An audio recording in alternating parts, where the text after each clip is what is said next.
জিনিস পাইছি না দোকান তোমার দেখো চাউল জ্বলিয়ে একদম বাদ হয়ে গেছে মানে বাদ কিনা রয়েছেও নাই মরি গেছে মরি দেখা ওটা দেখো চাউল জ্বলিয়া বাদ হয়ে গেছে মুড়ি হয়ে গেছে এই দেখো ডাল দেখবা এই দেখো ডাল ও দেখো ডাল জ্বলিয়া পুরা সিদ্ধ এই দেখো ডাল মানে এটা লাখ লাখ টাকার জিনিস নষ্ট হয়েছে আজকে এখানে গোডাউন আছিল গোডাউন এখানে তারা গোডাউন আছে এখানে গোডাউন আছে তেল আসলে বুঝে গেছে ঘটনাটা হয়েছে কি উদারবন ছাপ্পনা হাল সকাল সকাল একটা বাড়ির মধ্যে আগুন লাগাইয়া সব কিছু জ্বলিয়া মানে বিচ্ছিন্ন এখানে কিছুই বাঁচাইতে পারছেন না ঘরের মানুষ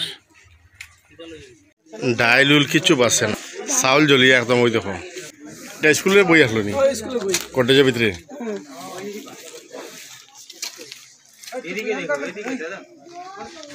কেন কিতা ওহো পুরা জ্বলিয়া সার খান কেন চাউল আসলো চাউলটাও জ্বলিয়া মানে শেষ কিছু আর রয়েছে না বাঁচাইবার মতো কিছু রয়েছে না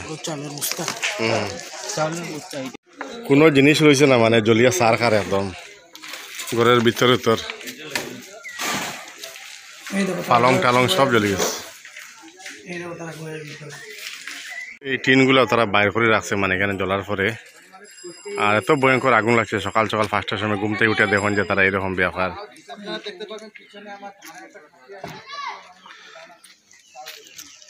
ধান আরো প্রায় 100 মন ধান এখানে জ্বলিয়ে দেখুন পুরা ধান জ্বলিয়ে একদম সার খার বাই ঘরের খুঁটি টুল্লি কিছু রয়েছে না মানে এইরকম আগুনটা লাগছে হঠাৎ করে সকালবেলা যেটা হয়েছে কি আর কাঠিপুর ছাপ্পনাল আর সামনে এখানে দোকান আসলো দোকানটা জ্বলি গেছে আর কয়েকটা রুম আসলো তারপরে এই ধান জ্বলার পরে এই ঘর পর্যন্ত আগুনটা আইছে তারা নিবাইছে স্থানীয় মানুষ লইয়া। নমস্কার, আসসালামু আলাইকুম। আমি 56 থেকে কুয়ার, আমার নাম নজরুল ইসলাম, বাবা মরহুম আফতাবউদ্দিন। আজকে আমার বাড়িতে সকাল ভোর 5:30 ঘটিকায় একটি আগুন সৃষ্টি হয়েছে। আমার সামনের দিকে দোকান আছে, আপনারা দেখতে পারবেন। দোকানে এমন আগুন লাগছে, আগুন দেখার পরে দোকানে গিয়ে আগুন যে দেখতাম আর দোকানে ঢোকার সুযোগ পাইছি না। আর ঘরের কোনো নথিপত্র জিনিসপত্র কিছু বার করতাম পারছি না। আমি আমার বাচ্চাগুলো নিয়ে কোনো স্রোত বাইরেছি, কিন্তু ঘরের সম্পূর্ণ কিছু জ্বলিয়ে খাইয়ে গেছে। আর যত নথিপত্র যাগুলা সাইকেল বাইক, আবার ঘরের ভিতরে কাপড় চুপড়, এমনকি আমার শরীরে যে কাপড় দেখছেন এটাই কাপড়, আর কোনো কাপড় বাঁচছে না, সব জ্বলিয়ে শেষ।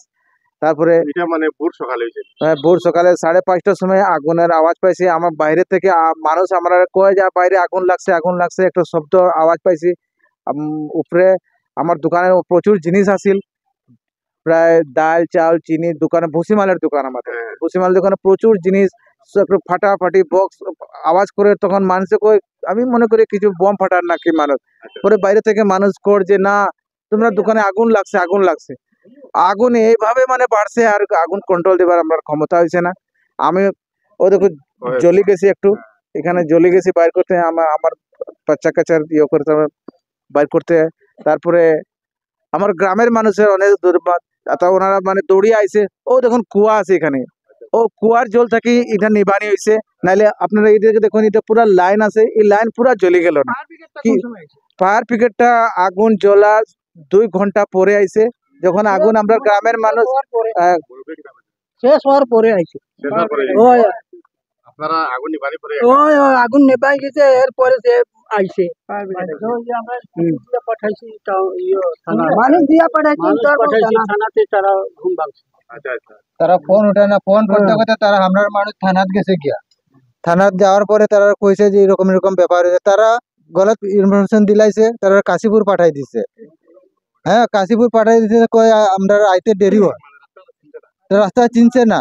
আর আমরা থানাত গিয়া কই আইছি না যে 56 আগুন লাগছে করিয়া, তা তারা গলতি ইনফরমেশন দিলাইছে।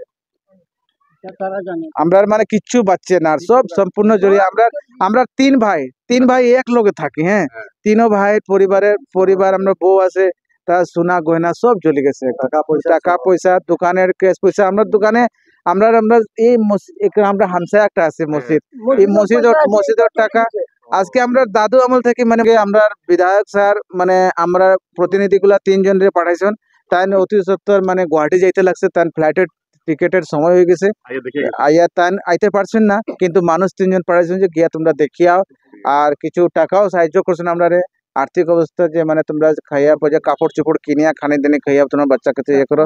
আমরা ওদের বিধায়ক শ্রী মেঘকান্তি সোমে কিছু টাকা দিয়া গেছেন। এরপরে তার অশেষ ধন্যবাদ। এর কিছুক্ষণ পরে আমাদের প্রাক্তন বিধায়ক অজিত সিং মহাশয় আইসলা, তাই না কিছু কংগ্রেস ইয়ে করে গেছে নাকি।